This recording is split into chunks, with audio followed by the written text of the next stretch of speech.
नमस्कार साथियों, मैं पंडित शिव कुमार शास्त्री ज्योतिषाचार्य प्रयागपुर बहराइच आज अपने YouTube चैनल ग्रहों की दुनिया के माध्यम से मैं आपको कुछ राजनीतिक फलादेश लेकर के आया हूं और मुझे पूरी आशा है कि आपको पसंद आएगा, आप देखेंगे।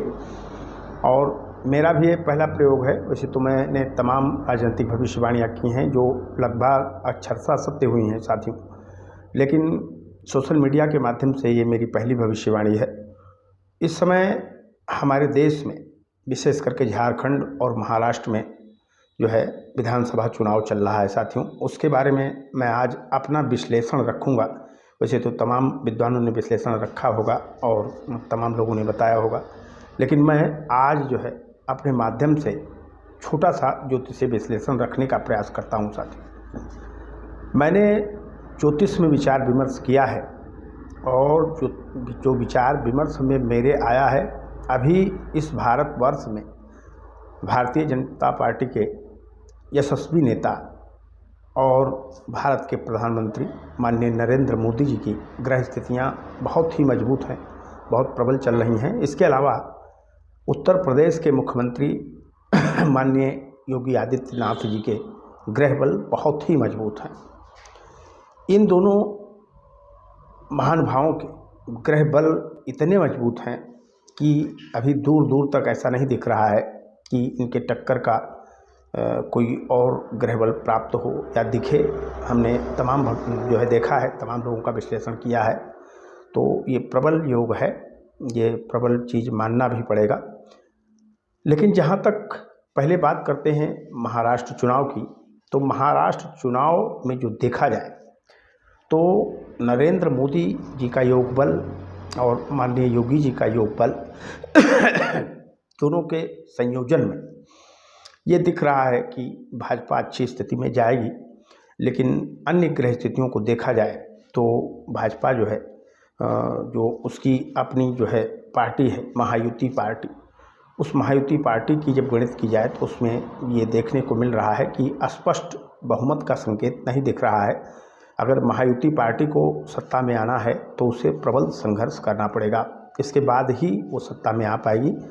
लेकिन ये तो तय है कि प्रत्येक नेताओं से माननीय नरेंद्र मोदी और माननीय योगी आदित्यनाथ जी, इन दोनों जो है नेताओं का ग्रह बल बहुत ही उत्तम है, जो कोई भी चमत्कार कर सकता है साथियों। तो महाराष्ट्र चुनाव के बारे में अगर बात करें तो 2024 का विधानसभा चुनाव है और 288 सीटें हैं, 8, 8, 16 और 2, 18 यानी 9 का मूलांक बनता है और इसमें मंगल बहुत ही निर्बल है। और इसके अलावा चुनाव तिथि जो है 20 नवंबर है, जो पूरी हो चुकी है, और परिणाम 23 नवंबर को आने वाला है साथियों। इसमें अब आपको महाराष्ट्र के जो है धरातल की बात कर लें, जो शिवसेना है, तो शिवसेना को भी ग्रह बल इस स्थिति के बन रहे हैं कि जो उद्धव ठाकरे की शिवसेना है उसे जो है जनता की सहानुभूति मिलने वाली है।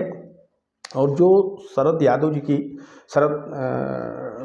क्या है एनसीपी है जो, तो एनसीपी का जो बल बन रहा है वो एनसीपी का बल जो है प्रबंधन क्षमता उसकी मजबूत है। इसलिए ग्रह बल दोनों के यानी शिवसेना और एनसीपी, इन दोनों के ग्रह बल बहुत ही मजबूत हैं साथियों।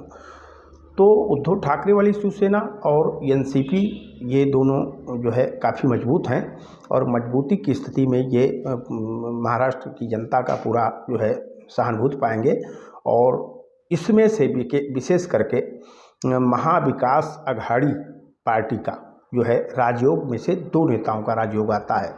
एक सुप्रिया सुले जी हैं जो शरद जी की बेटी हैं, और दूसरा जो है उद्धव ठाकरे जी हैं। इन दोनों में से किसी का जो है राजयोग बल प्रबल दिख रहा है, जिससे ये जो है महाराष्ट्र की सत्ता में अपनी भागीदारी निभा सकते हैं और उच्चतम जो है राजयोग का लाभ पा सकते हैं, ऐसा दिख रहा है।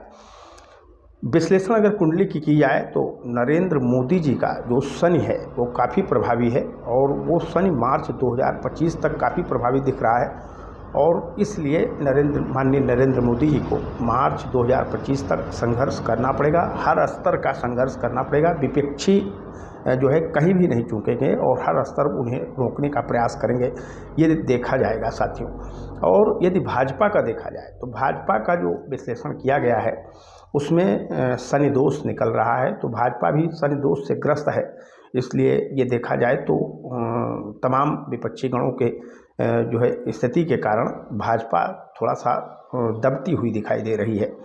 कांग्रेस का बुध खराब है, तो ये परस्पर खींचतान के शिकार हो जाएंगे। इनका कोई प्रबल राजयोग नहीं दिख रहा है, लेकिन जो उद्धव ठाकरे का है उनका बृहस्पति उत्तम है, और लेकिन राहु जो है कठिन योग बना रहा है। बृहस्पति उत्तम है जो राजयोगकारी स्थिति बना रहा है उद्धव ठाकरे का, लेकिन जो राहु है वो कठिन संघर्ष का योग दे रहा है साथियों।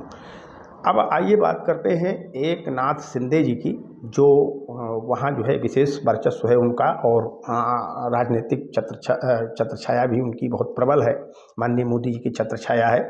तो उनके में सूर्य, उनकी कुंडली में सूर्य और राहु का खड़ाष्टक योग जो चल रहा है, इसके कारण से उनकी राह थोड़ा सा मुश्किल है साथियों।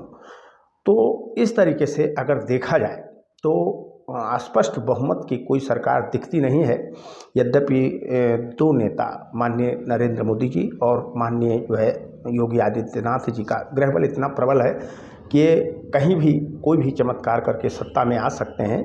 लेकिन जहां महाराष्ट्र की बात की जाए वहां महाविकास अघाड़ी में एनसीपी और शिवसेना, यानी उद्धव ठाकरे की शिवसेना और शरद जी की एनसीपी, ये दोनों जो है बहुत तगड़ा जो है प्रतिद्वंदी बन करके उभरे हैं, और ये इस चमत्कार को, इस तिलस्म को ये जो है प्रभावित कर सकते हैं साथियों।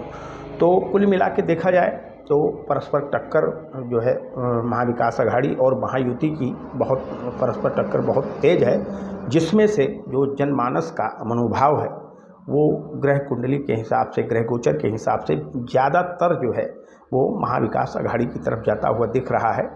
लेकिन इन दोनों तपस्वियों का बल यदि बढ़ा तो हो सकता है कुछ बात और बन पाए साथियों, ऐसा माना जा सकता है। अब एक बात और मैं बता दूं, चूँकि मूलांक 9 आता है, 8 8 16 2 18, यानी मूलांक 9 आता है, 288 सीटें हैं, और इस समय मंगल जो है नीचस्थ चल रहा है।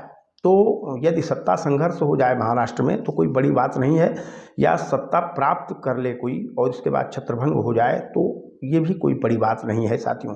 इस समय जहाँ तक ग्रह गोचर की स्थिति तत्कालिक देखी जाए तो इस समय जो है बृहस्पति वृक्क के बैठे हुए हैं, और मंगल चंद्रमा के साथ नीच का होकर के बैठा हुआ है, केतु कन्या में है, और सूर्य बुध जो है वृश्चिक में बैठे हुए हैं, धनु राशि में शुक्र बैठे हुए हैं, और शनि जो है कुंभ का तथा राहु मीन का बैठा हुआ है। कुल मिलाकर के विश्लेषण यदि देखा जाए तो भाजपा का जो स्थानीय नेतृत्व है उसका ग्रहबल जो है महाविकास अघाड़ी के ग्रहबल से थोड़ा सा कमज़ोर पड़ रहा है। और लेकिन यदि ग्रहों के चमत्कार, माननीय नरेंद्र मोदी जी के और माननीय योगी जी के ग्रहों के चमत्कार यदि कुछ प्रभाव दिखाएंगे तो निसंदेह भाजपा सत्ता में आएगी।